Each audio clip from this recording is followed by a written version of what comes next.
Have you ever wondered how you would respond if life completely unraveled in an instant? My guest today, Sheryl Ramstad, knows that reality all too well.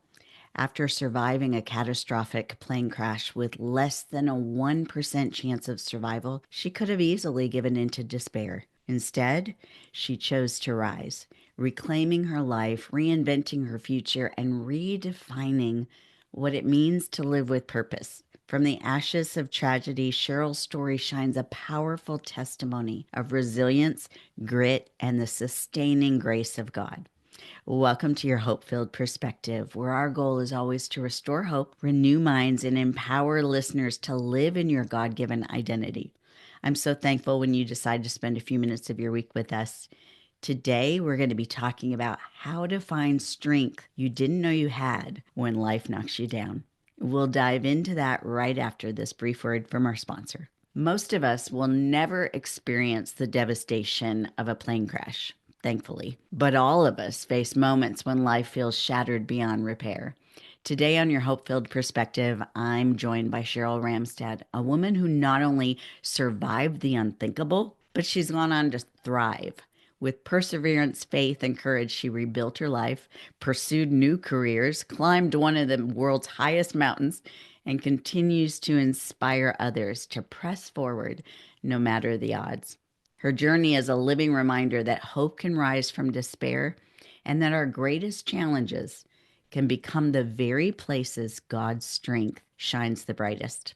In this episode, we're going to be talking about how to find strength you didn't know you had when life knocks you down. Sheryl Ramstad is a burn survivor, former criminal trial attorney, and former Minnesota Commissioner of Corrections, who rebuilt her life after a devastating plane crash. Now a nurse practitioner with a doctorate in nursing, she brings a unique perspective to conversations about trauma, reinvention, and public service leadership. Above all, she treasures her role as a mother to three adult children and grandmother to several littles. She resides in Minneapolis with her husband Lee, and she joins us today. Welcome, Sheryl. Thank you so much, Michelle. It's a joy to be with you today. I was so inspired by reading your book, Living Life Full Throttle. It seemed like every chapter we got to a new place of difficulty, of trial, and your perseverance. Sheryl, you might not know this, but my oldest son is a commercial pilot. But Oh, I will never forget his flight training days, learning on the Cessna 172. And I remember the day he was to take his first solo flight. But even more so, the first time that I flew with him as my pilot. So I would love for you to tell me about that life changing moment you endured that changed the whole trajectory of your life and what you remember about the event. I'd be happy to do so, Michelle, and congratulations on your son Thank achieving that position. That's quite an honor for him, and I'm sure you're very proud of him. you. I am. I was at the time a federal prosecutor and really steep in my professional career as a trial lawyer. While at the same time, in my spare time, I was taking flying lessons to earn my private pilot's license. My husband had been a pilot since he was 16. We envisioned a life together where we would have our own plane, take it on trips. He is the pilot and I as the co-pilot. Well, the 4th of July weekend in 1979, we'd been at the lake with my folks, came back that Saturday on the 7th of July, 1979, so I could have my first solo flight as a student pilot, which is the rite of passage for a first-time student pilot. We got back and I was prepared. I had studied the manuals. I'd gone through the checklist. I discussed in detail with my instructor that the flight pattern would be a rectangular one. I'd go up and go in that rectangular pattern. Each time I'd come back to the airport and be given clearance to land. I'd touch down with the wheels, and then I'd take off right away again and take off a second time. On the third time of my touch and goes, I'd taxi into the airport, and then I would have satisfied the requirements of my first solo flight as a student pilot. Well, everything went flawlessly during the first two touch and goes. I was flying over downtown St. Paul, the Mississippi River, I-94, and the state capitol building. It was a busy weekend because it was the 4th of July, but I was confident, ready, and prepared until the engine quit on my third touch and go after I'd been cleared for landing. I was, as I mentioned, in a position where there were boats below with people on them. There were cars on the freeway. It was packed. It was a parking lot. The state capitol was an immovable building. I looked for a clearing, but there was no place to put the plane down. The plane dropped very quickly. I had about 20 seconds. Quite frankly, I didn't think I'd live, but I didn't want anyone to die with me. So on the way down, the plane caught a power line, which ripped off the wing and sprayed the cockpit, causing the gas tank to explode and the cockpit to ignite in flames. It then came to an abrupt stop 10 feet from a woman sunbathing in her backyard. When I felt the jolt and realized that I was in this burning inferno and had to get out, I tried to unlatch the doors, but they had jammed from the impact. I tried to get through the door that was on fire, throwing all my body weight against it once, twice, and the third time, miraculously, it popped open. And I was able to climb out through the flames and get to the ground where a man approached me who had lived in the neighborhood and asked me if there were others in the plane. And I said, no, it was my first solo. And I said, why did the engine quit? And he said, I don't know the answer to that question, but he said, I do know one thing. He said, you did a darn good job of putting that crippled plane down without killing yourself and others in the neighborhood. He then helped me get across the street to a sidewalk in front of the Catholic church, St. Vincent's Catholic Church, where I collapsed.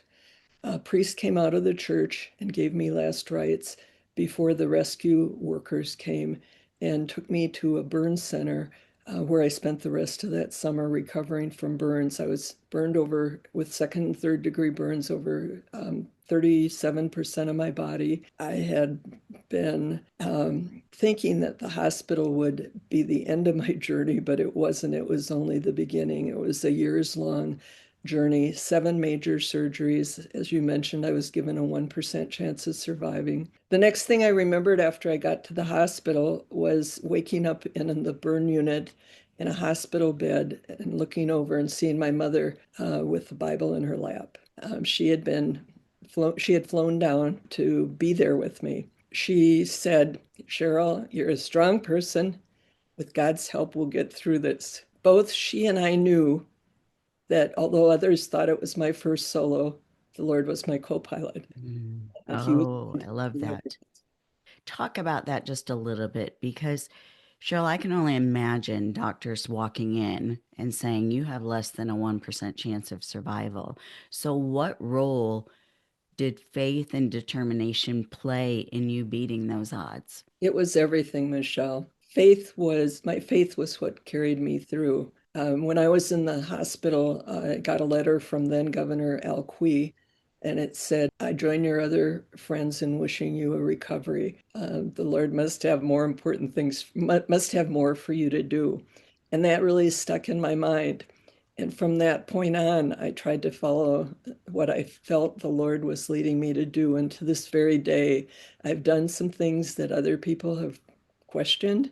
They've wondered why I left the bench. I was a judge. I was appointed a judge at age 32, 3 years after my crash, by Governor Quie. And I was on the bench for 4 years before I left the bench. And I think for every governor, a judge is their legacy. So I was concerned that I not disappoint Governor Quie, but I felt led to leave the bench. And years later, when I was Commissioner of Corrections and was able to start the first faith-based unit with Governor Quie, I looked down at a prison fellowship luncheon where he was sitting. I was speaking, and I said, you know, Governor Quie, neither of us had any idea what the Lord had in mind for me when he called me to leave that bench. And I hope you understand now why I had to do what I did. That was just one example of following the Lord's lead and doing things that other people questioned. I remember my brother saying, Sheryl, why are you leaving the bench? It's a position many people try to get through their entire career. And here you are, a young person who could serve your state and serve the people with your judicial service. And I said, Jim, I can't explain it. I just feel led to do so. Similarly, when I was later in a position to run the prisons in Minnesota, and quite frankly, when the governor, then Jesse Ventura, appointed me Commissioner of Corrections, I didn't know why I'd been selected for that position. There'd never been a woman in all the years that the corrections system had been in operation in Minnesota, running the system. And there'd never been somebody from the outside, that is, somebody who hadn't grown up as a prison worker, as a warden, or had some position where they were on the inside. And here I was coming from the outside. But again, I felt led to take the position. Well, I knew at the time I took it that there was a faith-based prison in Texas that George Bush had started. It was called Sugarland, and it was the Carol Vance unit. So I set out to do research to see if it would be appropriate for Minnesota. And again, I approached Governor Quee and I asked him if he would serve as chair of a faith-based advisory committee to look into the feasibility of having a similar unit in Minnesota.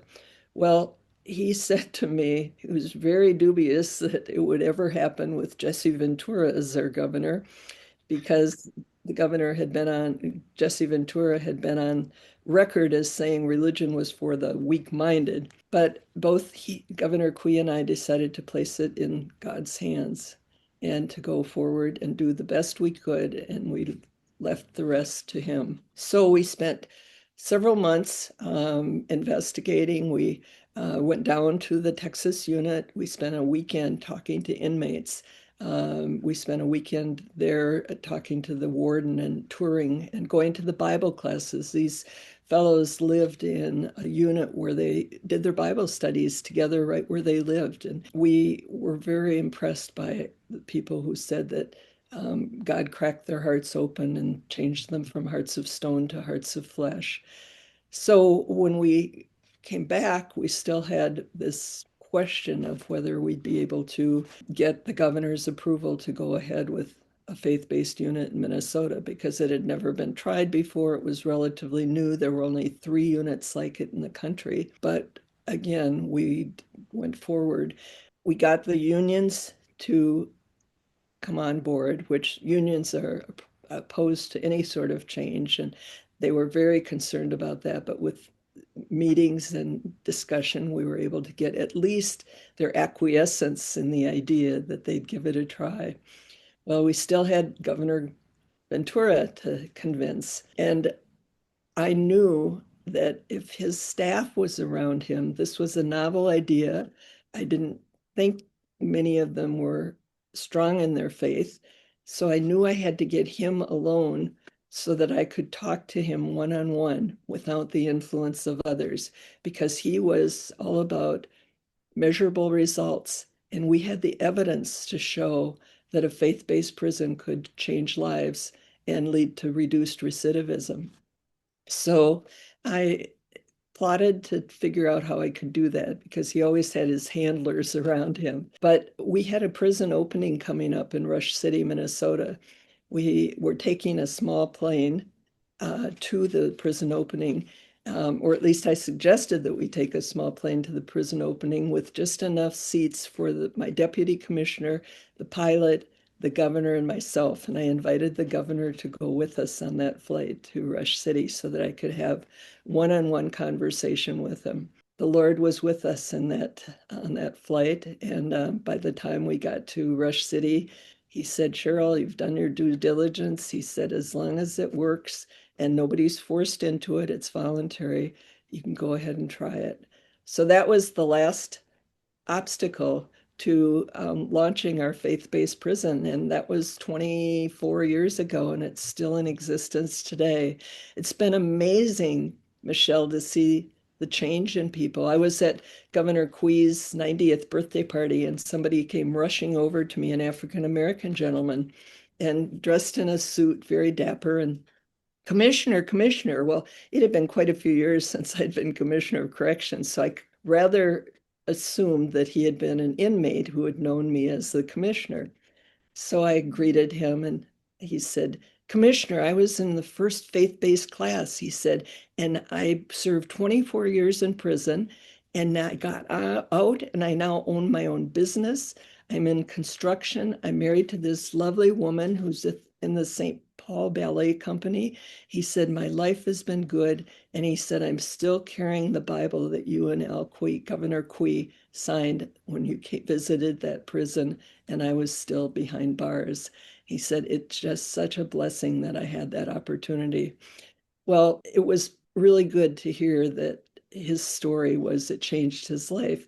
Today, I sit on as a parole board member for Minnesota. I was appointed by our current governor to that position a little over a year ago. So I'm one of four people who decides when those who are serving life sentences for heinous first degree murder crimes are ready to be released. It's an onus responsibility to weigh the public safety with the reforms or rehabilitation that the inmates gone through. But time and again, I hear from those inmates coming before us that they've gone through prison fellowships program at prison and it really changed their lives. And they speak earnestly. They have mentors. They are prepared to go out into the community, participate in the church with the mentor at their side. And so it's been really gratifying. It's been 24 years and it's still going strong and changing lives. Praise God. That is amazing. Friends, we're going to take a short break for a word from our sponsor, but I want you to stick with us because when we return, we're going to talk more about how to find strength you didn't know you had when life knocks you down. We'll be right back. Sheryl, in the days and months following that crash, what was the most difficult obstacle you faced? Was it physical, emotional, or spiritual? Spiritual certainly was not an obstacle, but it was a real avenue for hope. My family would gather around me before each of my 7 surgeries, and we'd all say the Lord's Prayer together. And that was a reassurance that I wasn't going into that operating room alone, but that my fate was in the Lord's hands. My mother would pray constantly. I would have the Bible out and look for hope. I had friends like Governor Quee who stood by me. I didn't realize when they told us that I would be in the woods for 2 weeks that it meant I was on the life and death border and they didn't know which way it would fall. But again, I knew that the Lord was with us and I felt that things would work out. I had this abiding sense of peace. At age 29, I had a lot left I wanted to do. I hadn't started my family. I was in the beginning of my career. I had just been training for a marathon. I had run a 10K the week before my accident. My parents had a photo of me running that race next to me, my bedstand. A nurse came in and saw it and she said, Sheryl, in 2 years, you'll be running a marathon and I'll be there at the finish line to cheer you on. Well, at the time, I couldn't even stand up, Michelle, let alone think of running again, let alone think of doing something I'd never envisioned, run a marathon. But with the Lord's help and grace, a year and 11 months later, I ran that marathon. I wore a bodysuit for 2 years. People would stop dead in their tracks and say, what happened to you? You know, it was an opportunity to say, with the Lord's help and grace, I was able to survive an airplane crash. So it became a source of my testimony that I wasn't flying alone, I wasn't flying solo, but the Lord was my co pilot and had been leading me through not only the very difficult times. I mean, burns are unlike anything I had ever imagined. I had burned myself on an iron or burned myself taking a pan out of the oven or, but I had no idea that one could have their whole body covered with open sores. And my right hand was burned so badly that the doctor thought he'd have to amputate it. It was burned right down to the bone. And even now it's still not straight. It's still got wrinkles, but he said to slap some skin on and see if it would hold because he said he knew I was a trial lawyer and lawyers like to use their hands. Again, thanks to the Lord, the skin stuck and I have the use of my right hand. I'm just so grateful. And whenever I look down at the wrinkles, I think, the Lord saved my hand and saved my life. And I'm so grateful for every day I've had. So when I was in the hospital, instead of asking, why me? I would ask, what next? Mm, And the Lord always had an answer for me. yeah. And that became my future question that I'd always ask, what next, Lord? I tried to follow his lead. When I was later in life, when I was in my early 60s, I was sitting on the bench again. I had gotten reappointed. I um, I felt called. I felt this calling to help burn survivors because I had had this experience and I wanted them to know there was life after burns. So one by one, each semester, while I was sitting full time as a judge, I took prerequisites for a program at the University of Minnesota for nursing as a second career. Now, this was a steep climb. My only science in college had been geology, and it had been years before. So I had to start at ground zero with chemistry, anatomy, informatics. I mean, I just went through every course, one each semester. And I did so thinking at first I was going to take it one step at a time.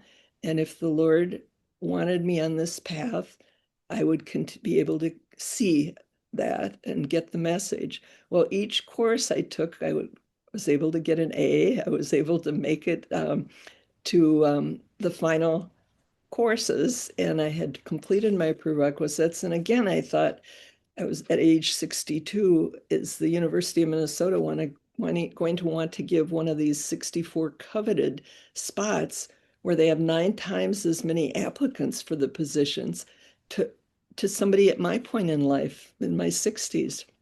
But I again trusted the Lord, and I thought if it's meant to be, it'll work out. Mm. If not, I've done all of this preparation, and it's kept my mind sharp. My mother had Alzheimer's, and I thought it's had that benefit.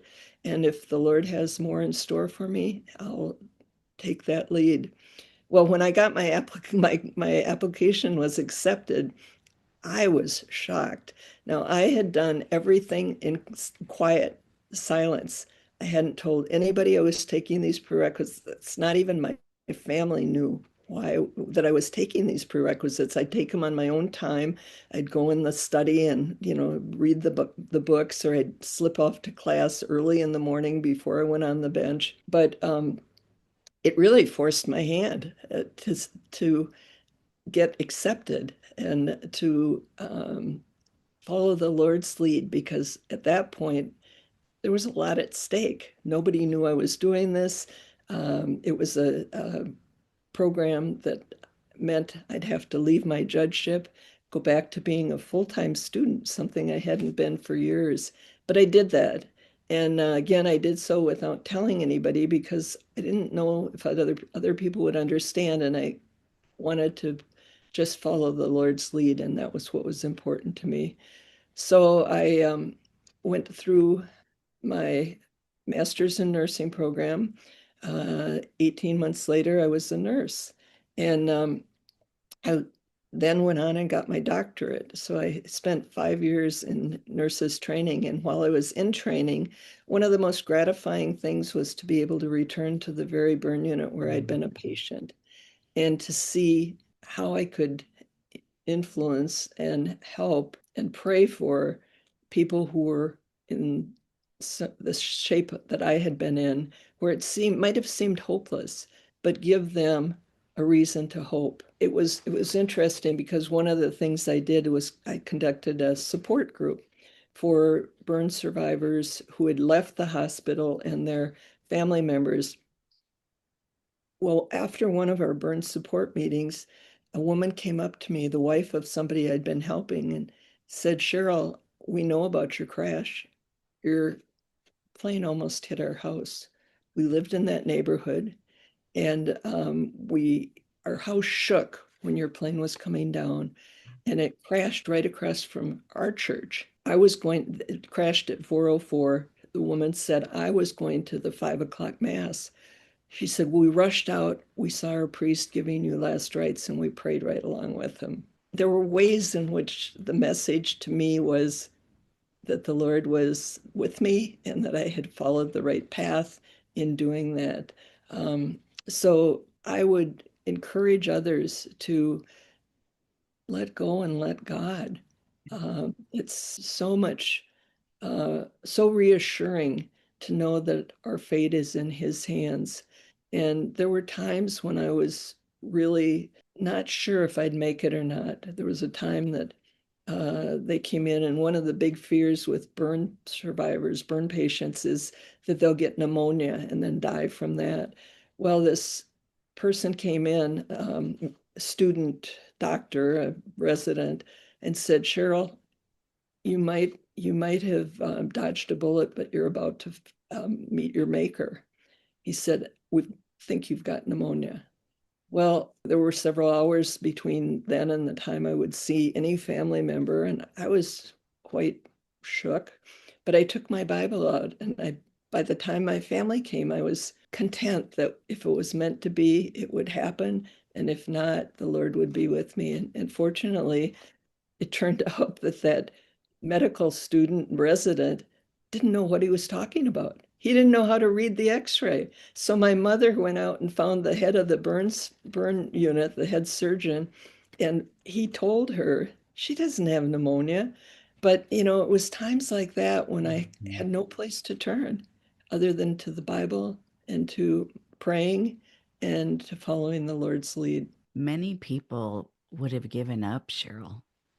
What kept you moving forward instead of succumbing to despair? I'm thinking about our listeners and our viewers who are going through difficult circumstances right now. How did you hold on to your hope during that process? Well, I knew I wasn't in it alone. I reached out to others, in particular people who I knew had faith, would ask them, what's next? They wouldn't have the answers, but then I'd ask the Lord, and I'd see a path that made no sense to me at the time, but that I felt called to follow. And I can't explain that calling, Michelle, other than to say it was a still small voice inside of me Mhm. that said, I've got it, like the governor said, I've got more important things for you to do, Sheryl. So I would give others the advice that when it's bigger than you, when your recovery is bigger than you, when your life is out of control, when you feel like you just don't have a place to turn your attention to the Lord and read your Bible and ask for the Lord's help. Ask Him to walk beside you. Surround yourself with people who are faithful, who can help you in those times of doubt, who can lift you up and encourage you. And that's what got me through. Such wise advice from someone who's been there. Friend, we're going to take a real short break for a word from our sponsor, but I want you to stick with us. As we wrap up this episode, we're going to ask Cheryl to share a hope filled perspective about how to find your strength when life knocks you down. We'll be right back. Cheryl, I'm curious, what did you discover about yourself that you didn't know before the plane crash? Before the plane crash, I was ambitious. I was all about my career. I'd become the head of a number of organizations, the Young Lawyers section, women lawyers, and my career was really on the rise. All of a sudden, none of that made any difference. It didn't matter. But what mattered wasn't why me, but what next? What was the Lord's plan for me next? It wasn't about bouncing back, it was about forging forward, Mm-hmm. turning survival into service. And so I became, after I got my nursing degree, I gave of myself to medical mission work. I went to a number of countries One thing I was able to do is I went to Peru and worked at the Peruvian unit for children, burn unit in Lima, Peru for children. And saw there that these children didn't have compression garments like I'd had the opportunity to have, which made it so that my skin, most places, was able to be flat after the grafts that I'd had. And again, with the Lord's help, I set out to try to bring what was standard of care in the United States from the 1970s to Peru in the 2015 to 2020 timeframe. I approached people. I came back and I went to manufacturers of compression garments, and the doors opened so that I was able to get patterns. I was able to get material. I was able to get their buy-in to helping the people in Peru. And the people in Peru bought at the hospital, the auxiliary bought two industrial sewing machines. And now every pediatric burn patient in that burn unit leaves the hospital with two pairs of compression garments. Amazing. Again, the Lord was behind that. There would be no way that I would have been able to do that on my own. And just following his leads and seeing the opportunity led me to do something that's benefited countless number of children since. And that's what impressed me so much reading your book, Living Life Full Throttle, is that time after time after time, it seemed like you encountered what in the natural we would consider impossible. And yet we could see through your story that the God of the impossible stepped in to do what only he could do. Sheryl, my listeners know that I've written a book, Sacred Scars, resting in God's promise that your past is not wasted. And your story begs the question, because you have lived with both the physical scars from the burns as well as emotional scars, how have you embraced your scars as part of your story rather than as setbacks? It's turned my life into one of purpose, Michelle. Yeah. It's given me direction. I focused on service over survival, tried to encourage others. Um, and that's been my goal. So when I climbed Mount Kilimanjaro, yes, I was challenged by the fact that it was the highest mountain in Africa, 19,243 feet. But I was raising money for Books for Africa. It's an organization that provides books to children that don't have them in Africa. And we were taking the 1 millionth book to give to Tanzania at the top when we after we'd climbed the mountain for 4 days, 5 days. I didn't know if I'd have the ability to do that. I didn't know if I'd get sick en route. Half of our group did, Mm. but with the Lord's help, I was able to get to the top. And it showed me a lot of opportunity to rely on the Lord. I'd look down and there'd be these deep crevices below me. I don't like heights, which sounds funny. Was taking pilot's license, flying lessons. And I'd look down and or the dirt beneath my feet would start to move. And again, I just prayed hard, and the Lord was there. And just as He'd saved my life at the time of the crash, just as He'd saved me while my recovery took place, just as He'd placed me in a position to be able to start the first faith-based unit in the country, He was there with me. And I now rely totally on Him for that question of what next. Cheryl, as we wrap up this episode, and I'm thinking about our listeners and viewers who might right now feel like they're in the most impossible of situation. If they're resonating with our conversation, what hope-filled encouragement would you want to give those who are walking through their own plane crash type moment? Well, Michelle, the reason I wrote this book wasn't to make money. It wasn't to become a published author, but it was to give people who face setbacks, who are feeling like they're at their rock bottom, hope. And I would encourage them. to read Living Life Full Throttle, Surviving, Summiting, Serving, because I think that at least people who have read it tell me time and again it's an inspiration.